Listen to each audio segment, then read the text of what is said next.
Hello friends, I am वंदना शर्मा।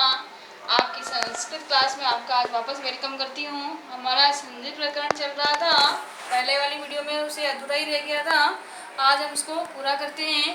आज संधि प्रकरण के अंदर हम वृद्धि संधि पढ़ रहे हैं। और वृद्धि संधि जब हम पढ़ते हैं तो वृद्धि का मतलब ही होता है बढ़ाना, यानी बड़ी। पहले हमने गुण संधि पढ़ी थी, आज हम वृद्धि संधि पढ़ रहे हैं। वृद्धि संधि से पहले पढ़ने से पहले हमें थोड़ा सा ध्यान देना है कि जब हमने प्रत्याहार पढ़े थे उस समय हमने अच प्रत्याहार पढ़ा था।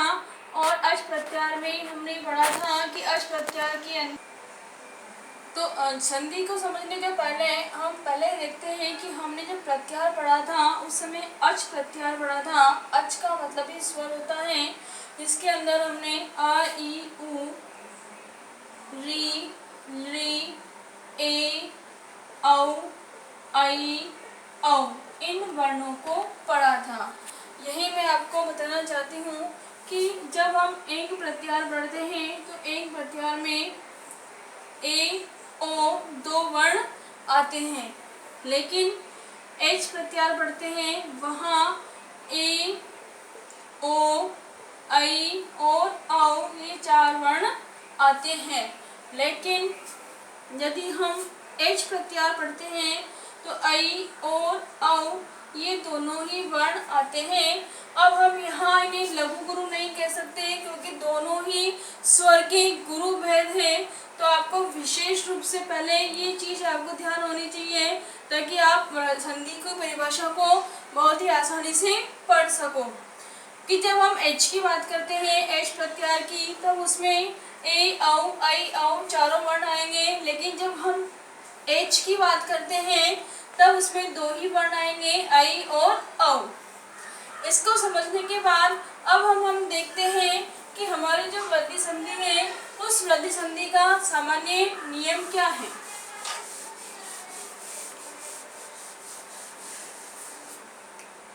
देखो कि जब हम ये देखते हैं कि आ या आ के बाद में यदि ए या ऐ जो कि एच प्रत्याहार में आते हैं तो पूर्व एवं पर विशेष ध्यान रखना है कि पूर्व एवं पर दोनों के स्थान पर एक वृद्धि आदेश ऐ होता है।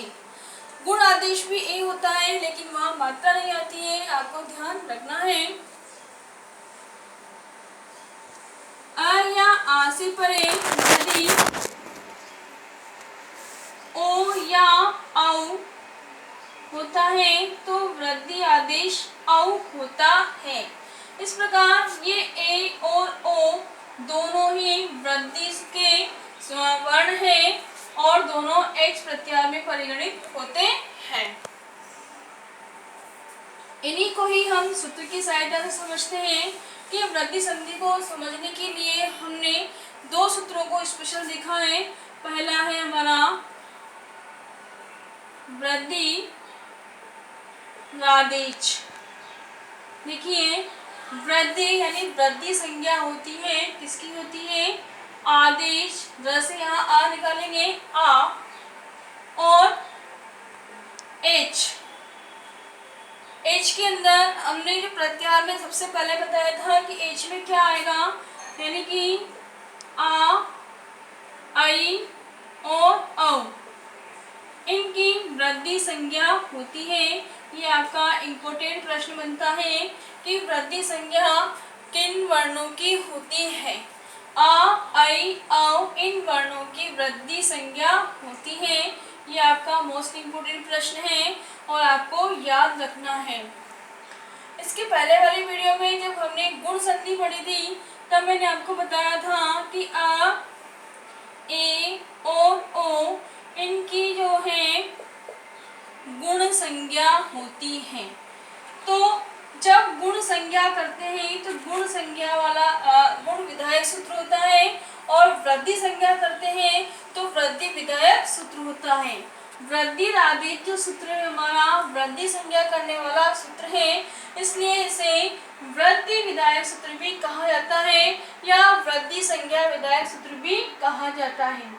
वृद्धि आदेश सूत्र से संधि कार्य नहीं होता है, लेकिन इससे संधि की संज्ञा होती है, ये वृद्धि संज्ञा करता है। दूसरा हमारा सूत्र आता है वृद्धि रेचि। ये सूत्र कहता है कि यदि अ या आ से परे एच प्रत्याहार के वर्ण हो। अब यहाँ जो एच प्रत्याहार के वर्ण में हम देखेंगे ए, ओ, ऐ और औ चारों वर्ण आएंगे। तो अ या आ से परे यदि एच प्रत्याहार के वर्ण हो तो पूर्व और पर दोनों के स्थान पर वृद्धि आदेश होता है। दोनों के स्थान पर वृद्धि आदेश होता है। ध्यान रखना है हमें कि वृद्धि आदेश हमेशा ए और औ ही होगा, क्योंकि ए और ओ गुण आदेश होते हैं। यानी कि हम जो पहले हमने नियम पढ़ा वो हमारा यही नियम था, अ या आ से परे ए या ऐ होने पर वृद्धि आदेश ए होता है, और अ या आ से परे ओ या औ होने पर वृद्धि आदेश औ होता है। वैसे तो वृद्धि संधि करने वाले 7 और सूत्र हैं। सप्त वृद्ध है यानी वृद्धि वैसे सप्त विषय वृद्धि यानी 7 स्थानों पर वृद्धि होती है, उसके 7 सूत्र का हम अध्ययन करेंगे, लेकिन उन 7 ही सूत्रों को हम एक साथ अलग से वीडियो में देखेंगे। यहाँ पहले हमने जो सूत्र पढ़ा है वृद्धि रेचि, जिसका जो नियम है उसके उदाहरण को हम पहले समझ लेते हैं। सामान्य रूप से वृद्धि के जो उदाहरण और वृद्धि के नियम हम समझ लेंगे तो आगे हमारे को उन्हें समझने में भी बहुत सावधानी रहेगी। देखिए हमारा पहला उदाहरण है सभा प्लस ए का। हम यहाँ देखते हैं कि सभा पद के अंत में आ रहा है और एका पद के प्रारंभ में ए आ रहा है। तो हमने ये पढ़ा था कि पूर्व और पर दोनों के स्थान पर एक वृद्धि आदेश होता है। यहाँ दोनों के स्थान पर जो वृद्धि आदेश है वो ए होगा, और ए होने के कारण हमारा जो रूप बनेगा वो बनेगा सभी का। विशेष रूप से आप ध्यान रखिए कि जहां आपको डबल मात्रा दिखाई देती है वहां वृद्धि संधि ही होगी। नेक्स्ट हमारा एग्जाम्पल जो है वो परीक्षा की दृष्टि से बहुत ही इम्पोर्टेंट है, कृष्ण प्लस एकत्वम। यहाँ कृष्ण पद के अंत में हम देखते हैं कि अ विद्यमान है और एकत्व पद के प्रारंभ में एच प्रत्याहार का वर्ण ए विद्यमान है, और अ और ए इन दोनों को हम आदेश करते हैं वृद्धि आदेश। तो वृद्धि आदेश ऐ होता है। वृद्धि आदेश ऐ होने के कारण जो हमारा अरूप बनता है वो बनता है कृष्णेकत्वम।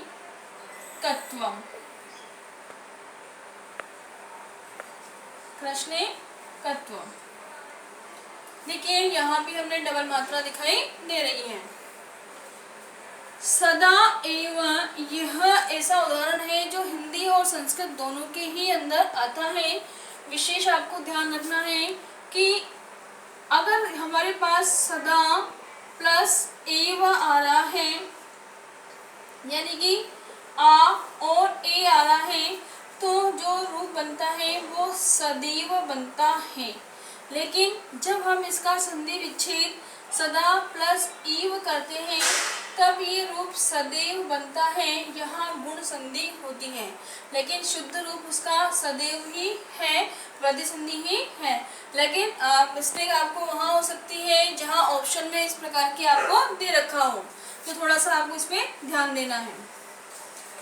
नेक्स्ट हम देखते हैं कि बाला प्लस ऐशा। बाला प्लस ऐशा, यहाँ पर भी हम बाला पद के अंत में आ है और ऐशा पद के प्रारंभ में ए है, और दोनों के स्थान पर वृद्धि आदेश हमारे पास ए होगा। ए वृद्धि आदेश होने के कारण यहाँ बनेगा आपका बालेशा।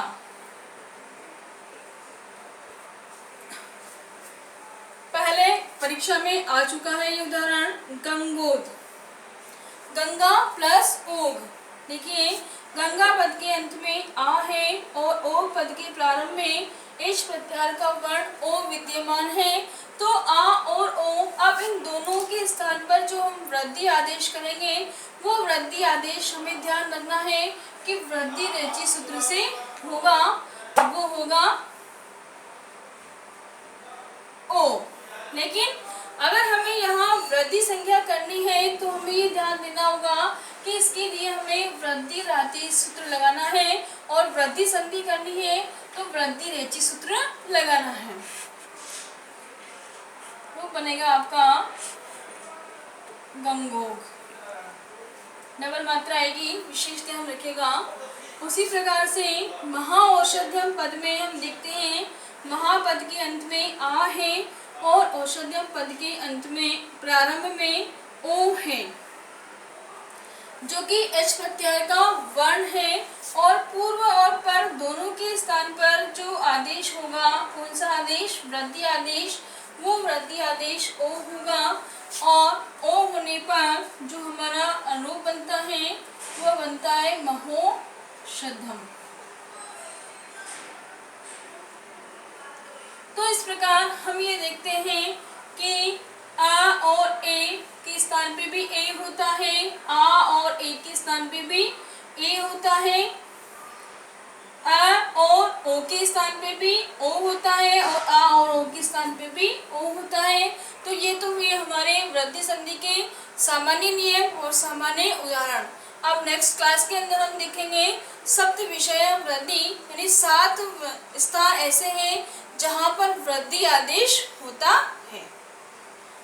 वीडियो पसंद आए आपको तो लाइक और शेयर जरूर कीजिए। इसके अलावा आपको दूसरी संधि की वीडियो देखनी हो तो हमारे YouTube चैनल पर आकर के आप देख सकते हैं। धन्यवाद।